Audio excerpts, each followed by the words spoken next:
semana más aquí en Flujo de Letras. Esta semana iniciamos con una frase de Francisco Umbral, que es un periodista, poeta, biógrafo, y bueno, él dice con esta frase que se me hace muy atinada,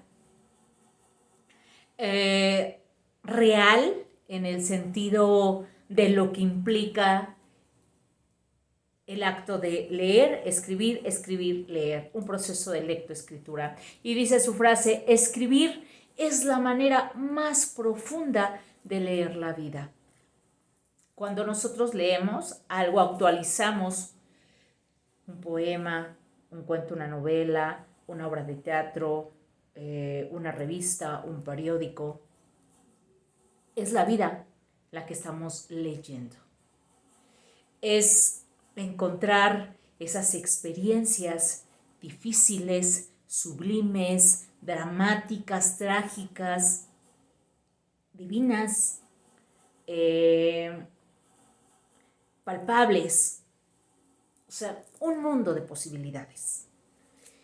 Y precisamente el arte literario nos lleva a eso, a un encuentro de leer la vida para encontrar también el sentido de la nuestra, para tener un referente cuando no nos atrevemos también a aceptar algo y lo encontramos en un libro. Es como encontrar un gran espejo y podernos ver. Así es que Francisco Umbral no se equivoca con esta frase. Bien, vayamos a nuestro aparador literario. Voy a dedicarle este espacio a Walter Walt Whitman, este escritor estadounidense, poeta, periodista, ensayista, que utiliza dos movimientos, el trascendentalismo y el realismo filosófico, y los dos los fusiona en su obra poética. Él realmente tiene una preparación académica escasa, pero no lo detuvo para poder dar lectura a su mundo y al mundo que le tocó vivir.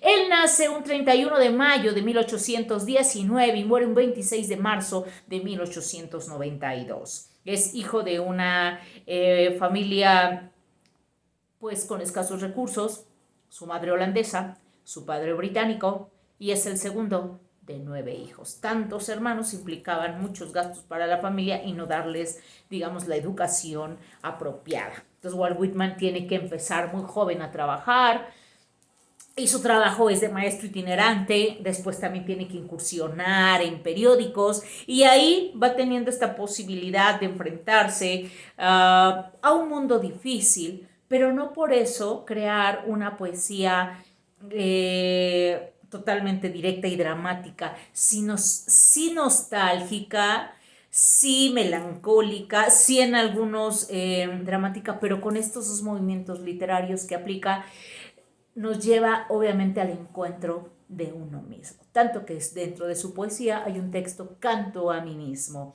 Y bueno, Walt Whitman también, al incursionar y ser director de uno de los periódicos, sí, en Estados Unidos, el Brooklyn Eagle, en 1846, él es director, pero dura muy poco en este puesto. Obviamente, para lograr ese lugar o ese ascenso en ese periódico, trabajó mucho. Fue una persona autodidacta, que le hacía caso, obviamente, a esa intuición, a esa vida que lo llamaba para poder llegar a ser este gran poeta. Y tiene que renunciar a este periódico por su postura proesclavista. Entonces él no estaba de acuerdo con eso y ¡pam!, se dedica a otra cosa. Y esa oportunidad de dejar y abandonar el trabajo es precisamente para dedicarse a escribir, hacerle caso a ese llamado interior de la escritura, de poder compartirnos, ¿sí?, su perspectiva, su forma de ir esculpiendo en sus poemas lo que le dictaba el quehacer humano de los otros y de él. Y bien, Walt Whitman también va a ser enfermero voluntario cuando llega la guerra civil, y va a ayudar obviamente Entre ellos, uno de sus hermanos se va, ayuda, está muy en contacto con el dolor, con todo lo que sufre un pueblo cuando está en guerra. Y también a partir de eso se va a dedicar a escribir ensayos políticos que van en contra de esa postura de los movimientos bélicos. Pero además de esto, también lo que va a hacer es manifestar sus ideales liberales y totalmente democráticos. Al final de su vida, prefiere obviamente dedicarse a la escritura. Va a publicar su texto de Hojas de Hierba. No se va a vender, no va a alcanzar esa gran popularidad sí que logra después. Entonces va a empezar a regalar sus ejemplares y va a llegar a uno de los grandes sí, de la escena literaria estadounidense de la época, y es Emerson.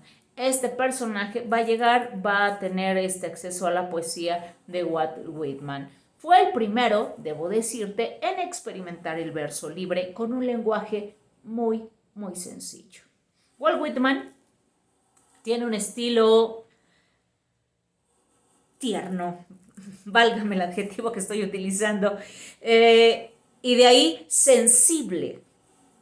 Fusiona estos dos ambientes, estas dos situaciones, precisamente por el trascendentalismo y el realismo filosófico, esa búsqueda, esa necesidad de ir a el interior, al fluir de conciencia.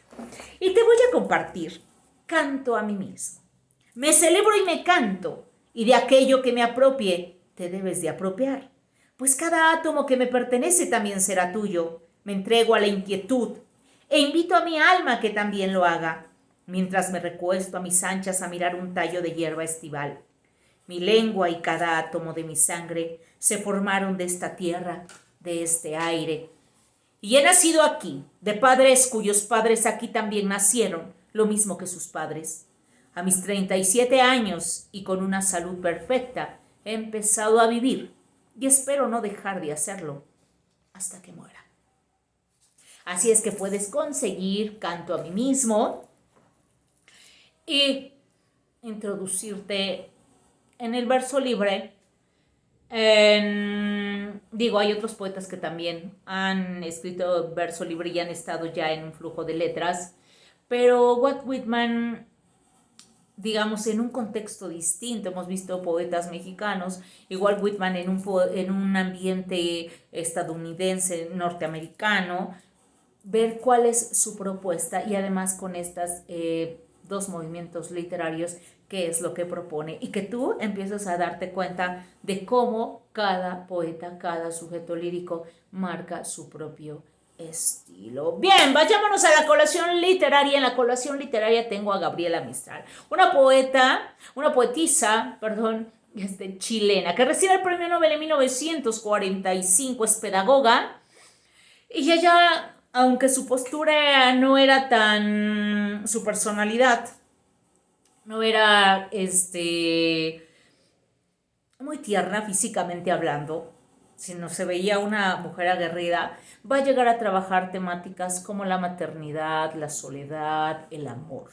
Y te recomiendo dentro de sus obras Niña Errante. Así es que en el tintero tienes a dos grandes de la poesía, como tantos hemos ido compartiendo en Flujo de Letras. Amor, paz y salud, cuídate mucho, dale like a este video, sígueme en redes sociales como en Instagram como María del Rayo, en Facebook como Rayo Vega, o también escribirme tus sugerencias y comentarios en el correo de lovecraft31@hotmail.com. ¡Hasta la vista!